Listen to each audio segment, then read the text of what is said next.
What's going on YouTube? JT's Reborn here, and welcome back to another edition of my DC comic reviews. And in this video, we're going to be talking about Batgirl issue number 3. The writing creative team's at the very end, so we'll kind of get into that in a second. But what an issue. Like, this one had like a really kind of crazy reveal at the end, which has me like really excited for what it means for current DC comic book continuity of sorts, assuming this character gets to be showcased in other issues outside of this, because we do get the return of somebody who I have not seen in quite a long time. I legit can't remember the last appearance of this character, but they are somebody who is apparent within, League of Assassins, Shadows, that lineage, because like, what does this mean for other members of like the adjacent Bat family and other characters? We'll get to it in a second, because I'm really excited about that character coming back after quite a while. Like, to me, that was a genuine surprise with the issue. So this one, like I said, Cass and Shiva obviously have a lot of their issues. She's holding onto the picture of her family. Noticeably absent, it seems, is Jason in this thing, but it is kind of like a nice little picture, just because like the Bat family like means so much to her, and like she left her mom for this lifestyle of them, because she like sees her mother as just like kind of cold-hearted and only cares about herself. But in this issue, we get to see like kind of Shiva's like disciples of sorts, and we learn, like I said, Shiva to Cass has really been the destroyer, which is something that's brought up in this issue. But another aspect that we don't really get to see is the restorer, as some of her, people who are just the following in the footsteps of Lady Shiva, and the people who are helping like heal like the damages done as a result of like kind of Shiva destroying things. So you kind of like you burn it down, and then you have to like kind of bring it back up to the surface. Like you have to just kind of wipe the slate clean, start new, and like begin like the healing process. And we get to see a little bit of that showcased with some of the people who are following in the footsteps of Shiva, which Cass is kind of questioning, I think. So it's like she's able to read body language and that very well, and she doesn't sense malice or threats for some of these people who really kind of believe in Shiva's causes. And she's like, my mother doing good things? Like, what's going on here? Like, this feels a little like off to me.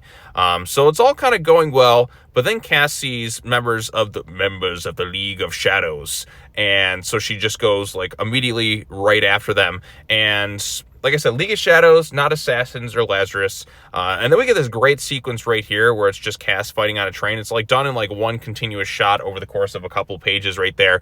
And she was trying to stop her, but Cass is just like going all in, beating the crap out of him. It's like, I'm not my mother. I also like this too. She's like, she also brings up how she's all the different members of the Bat family like kind of encompassed within her in some capacity. Barbara's will, Stephanie's heart, Tim's wits, Jason's grit, Damien's guts, Duke's hope, Dick's faith, Alfred's care, Bruce's pride as well. So I like that aspect, like kind of acknowledging like everyone else and just saying like what aspects from each of them she kind of takes like and kind of brings it like into herself to kind of make her like this really like hard warrior, but still has like a heart like at her core. And she gets fighting right there. And then we get the big reveal kind of at the end of the issue, where it's like, there she is, my favorite little Batgirl.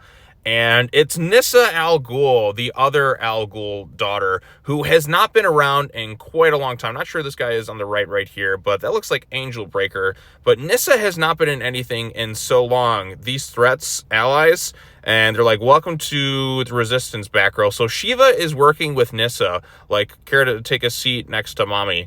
So Nyssa has not been around for quite a long time. I can't remember the last time she was in really, like, anything, but having Nyssa Al Ghul in here kind of changes things quite a bit. Like, what does this not only mean for Cass and that, but like, what does it mean for other like Bat family related characters, or what does it mean for Talia? Because like, we haven't seen them like interact in quite a while, or like Raish, or no, Raish is a ghost right now. That's right. Like, he's like falling around like flatline in certain things. But what does this mean for like everybody else? Like having Nyssa back after quite a while. Like, to me, this is like a really crazy reveal. Like, we'll probably get some explanation as to where she's been, but like, I'm just curious what it means for like other members of, the Bat family. Cause like, obviously Cass is there at the forefronts, but what does it mean for like Damien? What does it mean for Talia? What does it mean for Batman? Having Nyssa back and working with Shiva. You have like Angel Breaker. I think that's the character's name. Cause they were introduced by Williamson, but they haven't really been in too many things. At least I think that's Angel Breaker, if I remember the name correctly. Cause I remember them in Shadow War. where they were first showcased. But yeah, having these characters kind of together. I'm not sure who the guy is right there. If somebody knows, they can point it out in the comment section. But yeah, also, like I said, this one is written by Tate Bromble and Takashi Miyazawa in this thing too. So like I said, the big reveal at the end was something I really liked. I thought that was a really kind of crazy reveal, which I did not expect, but like that has me excited to have this character back after quite a while too. So really good stuff in this issue. I thought, like I said, this is my favorite so far. I think that ending reveal really kind of helped like push it to kind of like the next level a little bit, at least for me personally, because like I said, I haven't seen this character in a while, and having them back really kind of adds like a wrench in the machine. Like, what does this mean for everything else? Or are they only just going to appear in this thing? Because I feel like that's a bit of a bombshell, having Nyssa back after like quite a long time too. So, and having her team up with Shiva, like what's really going on here? Like I said, this was a pretty exciting issue, like all things considered. This is my favorite one so far. But I also like Cass is just like, look what you brought like upon me too. And you know, Shiva is still like, oh well, you brought this on yourself and all that. Like there's all that tension, mother-daughter tension, which does create for some interesting drama. But it is interesting to see Cass see kind of a different side to Shiva, at least that she's not really used to, with her like connections to all these other people and all that too, is, you know, Nyssa, like the restorer, not the destroyer, or not Nyssa, Shiva, my goodness, I'm trying a blank right here with all this stuff going on here.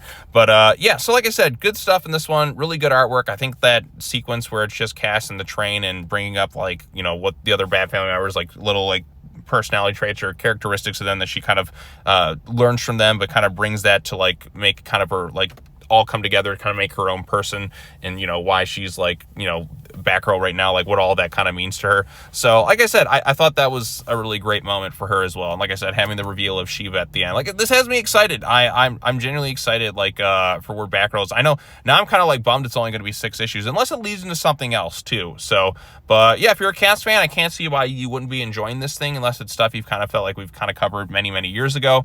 There are references to her early runs from beforehand, from way back then, so you can tell this is written by somebody who likes, you know, classic Cass stuff. So yeah, I quite enjoyed this one a bit, and I'm excited to see where the next couple issues go, because like I said, sometimes a big reveal really kind of helps like level up an issue from time to time. So like that has me pretty excited. So but anyways, what did you all think of it? Post your comments down below. Be sure to like this video, share it with your friends, subscribe to your channel for more content, hit the bell for notifications, all the other fun stuff. That's going to wrap it up for my DC comic reviews for this week. It's kind of nice that like I can just kind of jump in and get these things out like on like the day rather early and just be set for the week. But yeah, like I said, we're already starting off 2025. We're starting off strong. The latest issue of Batman is actually pretty decent, all things considered. It's my favorite one so far. Not loving the storyline, but this one I liked a lot more. So it's a little bit easier to kind of follow in some ways, and there's some interesting reveals at the end. But has me excited. So yep, that's all I have to say. As always, take care now. Bye-bye then, and I will see you all in the next video. Peace out.